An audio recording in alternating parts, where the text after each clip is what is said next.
ఊరిని ఇంకా వచ్చినప్పుడు నేను ఒక రకంగా దీన పరిస్థితిలో ఉంటుంది. ఇప్పుడు బాగుండావు అని నేను అనుకుంటా ఉండా. అది నా భ్రమ, నిజమేనా? బాగుండావా? ఓ పర్వాలేదు. బాగానే ఉండా. బాగుండావా? బాగానే ఉండవుపా? బాగుండవు. దేవుడు దయ.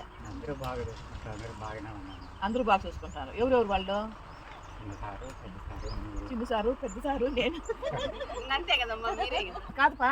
ఆడబిడ్డ నేను కదా, ఆడబిడ్డ నేను సిగ్గుపడల్లా. అది సార్ కూడా ఎదురుగా ఉండారు కాబట్టి నేను సిగ్గుపడల్లా. నువ్వు సిగ్గుపడితే ఎట్లా? ఏం లేదా ఫ్రెండ్స్? ఏమంటే ఈ రకంగా వాళ్ళని సరదాగా మాట్లాడిస్తా అంటే వాళ్ళు కూడా నవ్వుతూ కొంచెం యాక్టివ్గా ఉంటారని నా ఉద్దేశం. వాళ్ళని తక్కువ చేయాలను, వాళ్ళని బాధ పెట్టాలను, వాళ్ళనేమి హేళనగా మాట్లాడాలను కాదు. నేను ఇట్లే మాట్లాడతాను, ఇట్లే ఉన్నాను. దానికి వాళ్ళందరూ కూడా నాతో హ్యాపీగా ఉంటారు. అవునా కదప్ప? అవును. వీళ్ళంతా నా బిడ్డలు. అవునా కదా? మీరేమంటారు? అవునంటే లైక్ చేయండి.